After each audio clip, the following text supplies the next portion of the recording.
welcome back into Anatomical Analogies. In this discussion today, we're going to do an intro episode on proteins. So we're going to learn about their functions throughout this short period together. So proteins, most of the reaction in the body actually do use proteins. So they're an extremely important organic macromolecule, as we'll see why, and they got lots of functions, and we're going to dig through them here right now. So first off, proteins.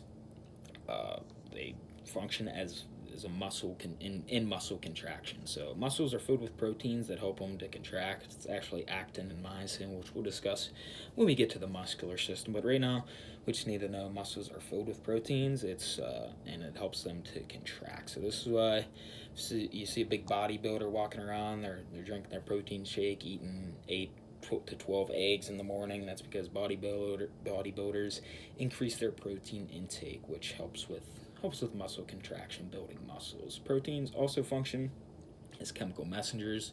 So we did touch on chemical messengers in the lipid section. So just a reminder, chemical messengers, some are proteins, some are lipids, but they're molecules that affect or control the cellular activity of another cell. So the molecules secreted, they affect the activity of another cell. So they're like the key that fits into a lock that allows the doorknob to turn of a certain door. So proteins are chemical messengers, but they're also chemical receptors as well. So this ties into the chemical messenger side of things. So it's what the chemical messengers bind to thus alter cellular activity. So in the key and lock analogy, the key is the chemical receptor, or chemical messenger, Key is chemical messenger.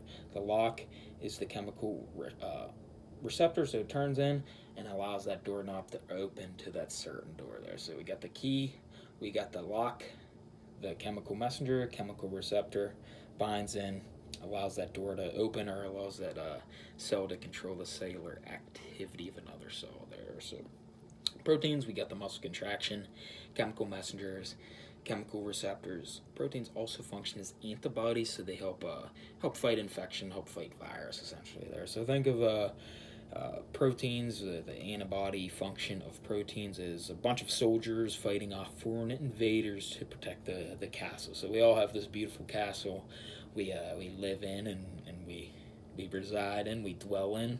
What the antibodies do, and in this case the proteins do, is they help fight off any foreign invaders, any infection viruses, anything like that we don't want in this beautiful castle we all dwell in. But proteins are also transport molecules, so the blood is mostly water, meaning it's obviously, as we learned earlier, water is polar, so the blood is mostly polar, so it's allowed to it transports polar molecules and charged molecules. But how the hell do nonpolar molecules get transported? Well, guess what? That's where proteins come into play as a transport molecule. So what nonpolar substances do, since they can't dissolve in water and can't dissolve in the blood, they bind to a protein, which is partly polar, partly nonpolar. They're actually mostly polar and some nonpolar regions. The nonpolar substance binds to the nonpolar region and is transported to another part of the body. So as a reminder here, quick trivia question, question we need to know the answer to is a molecule that has both polar and nonpolar regions. What is that called? Bingo, amphipathic. So we learned earlier that phospholipids are amphipathic, have polar and nonpolar regions. Proteins also they're mostly polar, and they have that small nonpolar region, which allows nonpolar substances to bind to and be transported throughout the blood. So think of transport molecules and the proteins as the protein function as it's like an Uber that transports anybody to where they need to go. So it doesn't matter if it's whatever type of nonpolar substance it is, a protein acting as a transport molecule, functioning as a transport molecule, will allow that nonpolar substances to be transported wherever. So you can type in your phone, Uber, take me to California, boom, somebody will probably do it, essentially there. So proteins also function as transport molecules, but proteins function as clotting agents, so that's pretty self-explanatory. They prevent excess blood loss, so if there's no clotting, bleeding won't stop if you get a cut. So that's where proteins come into play as the clotting agent. It allows or prevents the faucet from leaking pretty much there. So you get a cut, boom, proteins come in, multifaceted proteins. They can do so much. They clot that blood, allow a small cut in your finger to not kill you, pretty much. But so thank you proteins for that. But thank you proteins also for providing pigmentation. So they help with functioning is aiding the allowing different coloration of the skin. So due to the melanin in the skin, provides different pigmentations. Why my skin color is different than yours, different from person down the street, different from person in a different country. That's due to the protein functioning is with the pigmentation. So the pigmentation, coloration of the skin is ultimately boils down to the proteins. So proteins, they do so much. They also function as identification markers. So we've discussed this concept before in prior episodes, but just as a reminder here, identification markers determine self versus not self.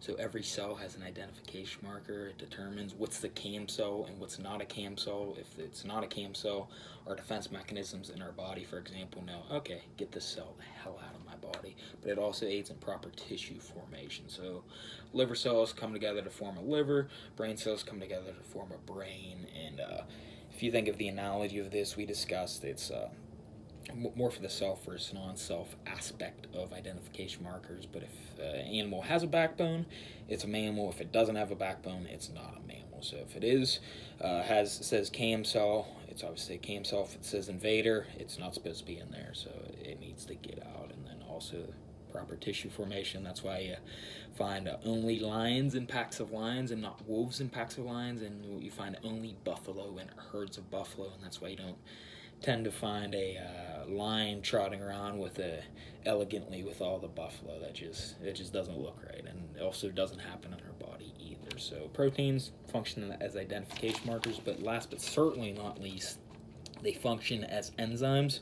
So enzymes, they're protein catalysts, and remember enzyme, we learned about it in factors that affect the rate of a chemical reaction. So if you need a reminder on that, check back. But what enzymes do or catalysts do, in this case a protein catalyst, because we're discussing our discussions on proteins, it increases the reaction rate by decreasing the amount of activation energy required. So activation energy, as a quick reminder, it's the energy required to start a chemical reaction. It's an energy required for a chemical reaction to even occur in the first place. So what an enzyme does is decreases the amount of activation energy, which in turn increases the rate of reaction. So enzymes increase the rate of reaction. So protein catalyst, aka an enzyme, increases the rate of reaction by, if you remember that analogy, it decreases the height of the mountain so it's easier to climb. So instead of going up that big mountain,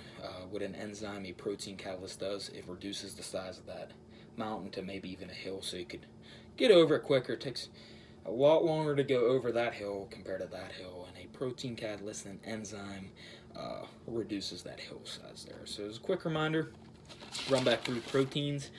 They got tons of functions, man, just a bunch of functions, which makes them so important. But they function in muscle contraction, as chemical messengers, as chemical receptors, as antibodies, as providing pigmentation, as a clotting agent, as a transport molecule, as identification markers, and also